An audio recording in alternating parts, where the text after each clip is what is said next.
शहर के रास्ते के हाईवे से लगा एक गांव था।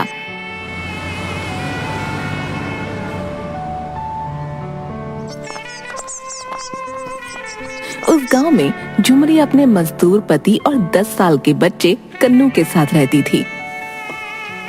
झुमरी अपनी शादीशुदा जिंदगी से बहुत परेशान थी।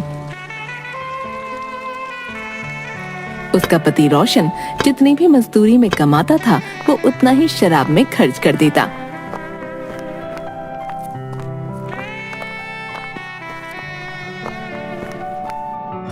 एक दिन दोपहर को झुमरी अपनी रसोई में खाना बनाने के लिए कुछ सामान देख रही थी। इस डिब्बे में कुछ नहीं है, अब तो दाल चावल भी नहीं बचा। आज मैं खाने में क्या बनाऊंगी? तभी कन्नू स्कूल से घर लौट आया और अपनी माँ को देखते ही बोला, माँ बड़ी जोर से भूख लगी है, खाने को कुछ तो ना। बेटा मैं अभी कुछ बनाती हूँ, तब तक जाकर हाथ मुंह धोकर आ जा। कन्नू के जाने के बाद झुमरी सर पकड़कर बैठ गई। हे भगवान, अब क्या करूं? मेरा तो भूखे पेट गुजारा हो जाएगा, लेकिन कन्नू को भूखे पेट कैसे रहने दूं? तभी झुमरी ने कुछ सोचकर रात के बचे चावल को बचे हुए मसालों के साथ फ्राई कर दिया और कन्नू के आने पर उसे परोस दिया। ऐसे कब तक चलेगा? मुझे इनसे किराना लाने के लिए बोलना ही पड़ेगा।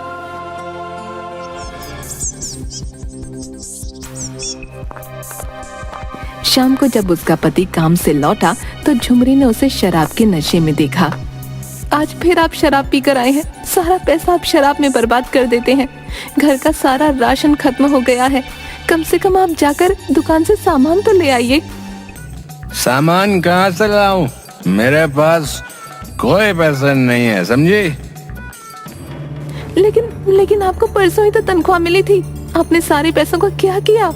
अभी राशन लाना है, कन्नू के स्कूल की फीस भरनी है।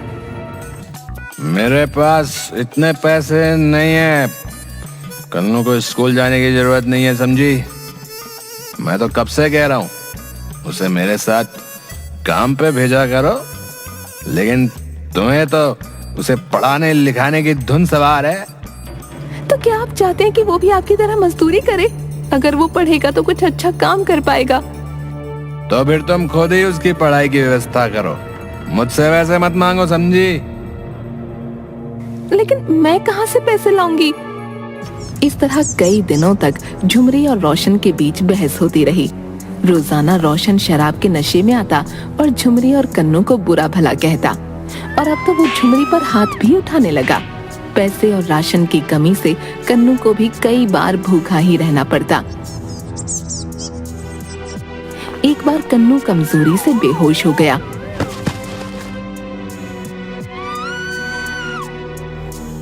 उस दिन तंग आकर झुमरी ने घर छोड़ने का फैसला कर लिया और कन्नू के साथ अपनी बहन के घर जाकर कोई मदद लेने की सोची। अपनी बहन रमा के घर पहुंचकर झुमरी ने अपनी आप बीती बताई। मेरी मदद कर दो बहन, मैं कोई भी काम कर लूंगी, बस कन्नू के स्कूल की फीस और 2 वक्त की रोटी, इतना ही चाहिए।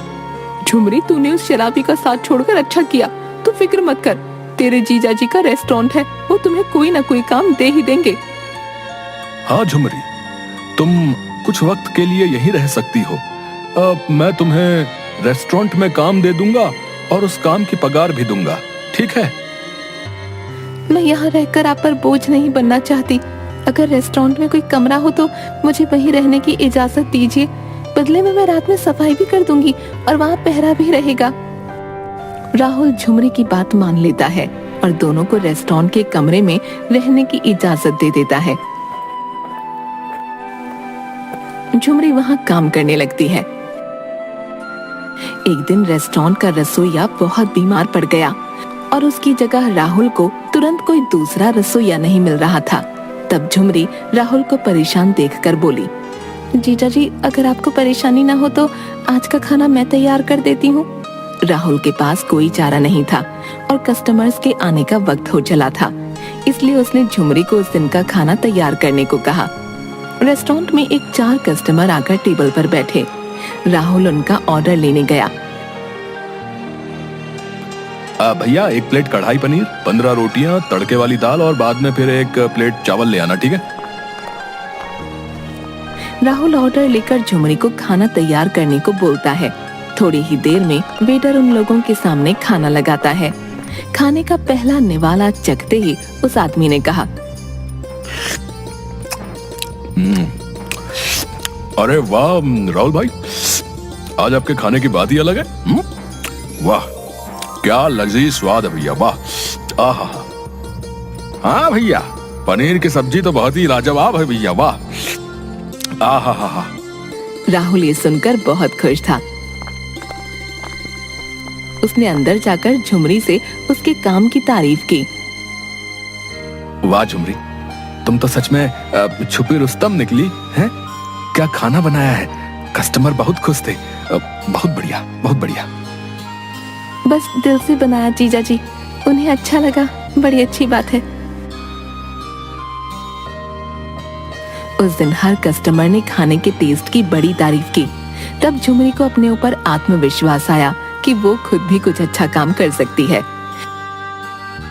रात में राहुल ने खुश होकर झुमरी को बोनस भी दिया।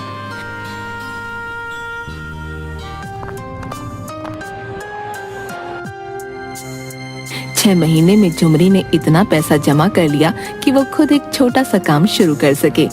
उसने एक दिन राहुल से कहा, जीजा जी, अब मैं अपना खुद का छोटा सा ढाबा खोलना चाहती हूँ। कन्नू बड़ा हो रहा है और मैं उसे आगे पढ़ाई के लिए शहर भेजना चाहती हूँ। ये तो बड़ी अच्छी बात है झुमरी कि तुम कन्नू को खूब पढ़ाना चाहती हो, लेकिन ढाबा खोलने के लिए एक अच्छी जगह की भी जरूरत होगी। मैं इस मामले में जरूर तुम्हारी मदद करूंगा, ठीक है? जीजा जी, आपने और रमा ने मुझ पर जो एहसान किया वो मैं कैसे चुका पाऊंगी। कुछ ही दिनों में राहुल ने हाईवे रोड के पास एक छोटी सी जगह झुमरी को किराए पर दिलवा दी और तब से चल पड़ा झुमरी का ढाबा। झुमरी के खाने के स्वाद की महक की खबर धीरे धीरे फैल रही थी। वहां से आने जाने वाले अक्सर उसके ढाबे में रुककर खाना खाते। वाह झुमरी, बड़ा बढ़िया खाना बनाती हो तुम तो। और साफ सफाई भी पूरी रखती हो, बहुत अच्छे। धन्यवाद आपका। झुमरी का ढाबा चलने से पास ही लगे 2-3 फास्ट फूड के स्टॉल मालिकों को परेशानी होने लगी, क्योंकि अब उनके कस्टमर भी झुमरी के ढाबे पर जाने लगे और उनकी कमाई पहले की तुलना में कम हो गई। वो तीनों एक शाम साथ बैठकर चर्चा कर रहे थे। अरे भाई, जब से इस झुमरी का ढाबा यहाँ लगा है ना, हमारी कमाई दमाई नहीं हो रही भैया। हाँ चाचा जी, आजकल मेरे ठेले पर कोई नहीं आता। इस झुमरी के ढाबे का कुछ करना पड़ेगा भैया, वरना हमारा धंधा ही चौपट हो जाएगा, है कि नहीं? मैं कहती हूँ मेरे पास एक तरकीब है। वो तीनों धीरे धीरे बातें करते हुए झुमरी के ढाबे को लेकर प्लान बनाते हैं।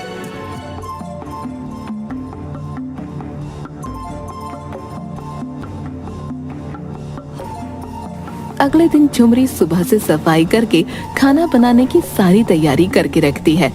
जब वो काम से बाहर निकली तो वो फूड स्टॉल वाली औरत चुपके से कुछ मरे हुए चूहे ले जाकर दाल की कढ़ाई में डाल आई।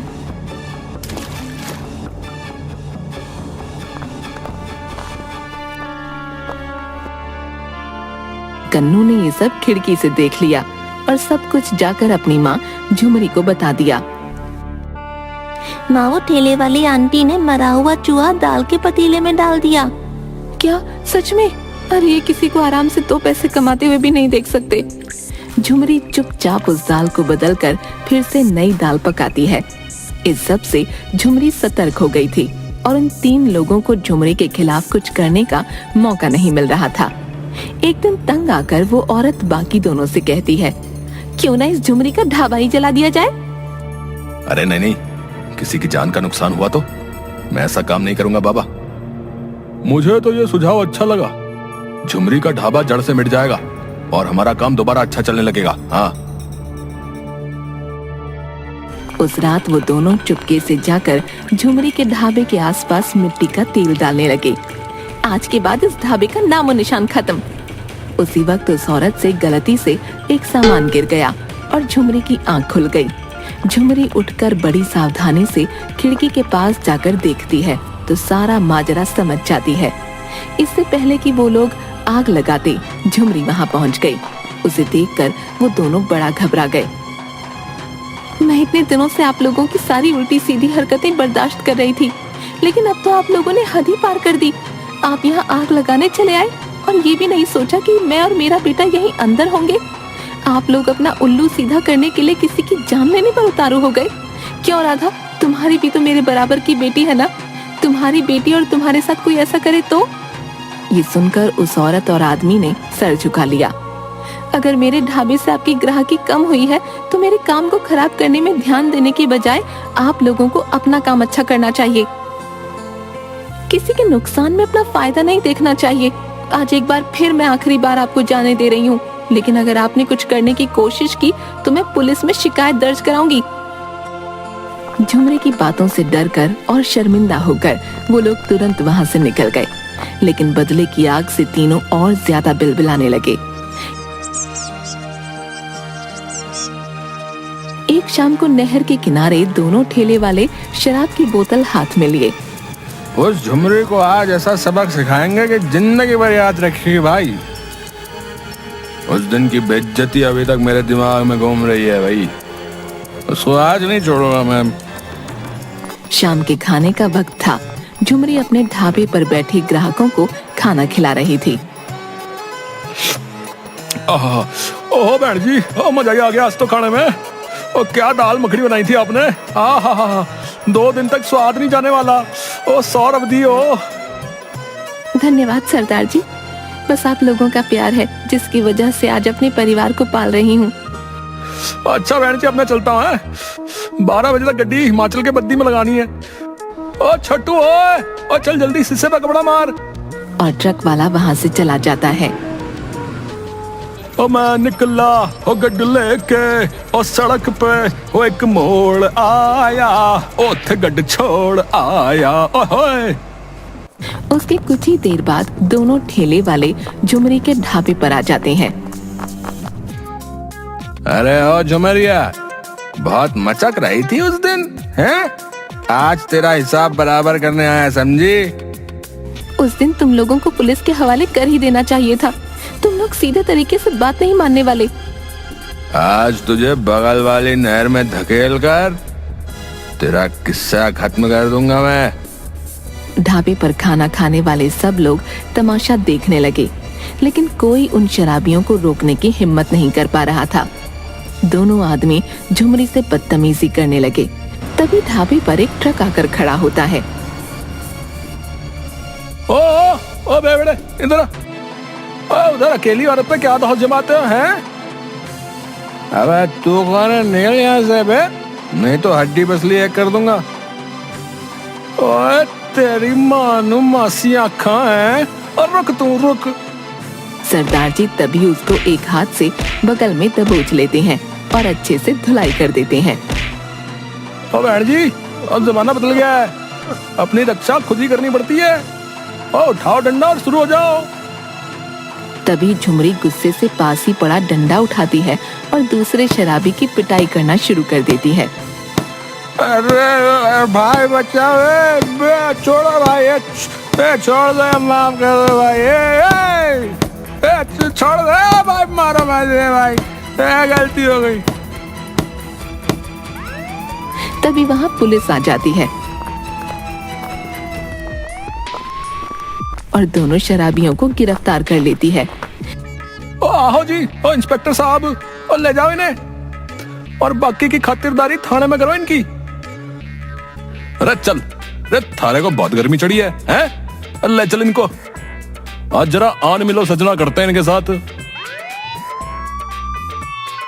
ओ बहन जी, ओ ये तो अच्छा हुआ कि मैं अपना लठ यहीं भूल गया था और 100 से लेने वापस आ गया, नहीं तो न जाने क्या अनर्थ हो जाता। इसके बाद झुमरी ने अब किराए की जगह खुद की जमीन लेकर अपना ढाबा बना लिया और उसका ढाबा दिन रात तरक्की करने लगा। और झुमरी ने अब कई लोगों को काम पर रखकर उन्हें रोजी रोटी का साधन दिया और अपने बेटे को भी अच्छी शिक्षा के लिए शहर भेज दिया।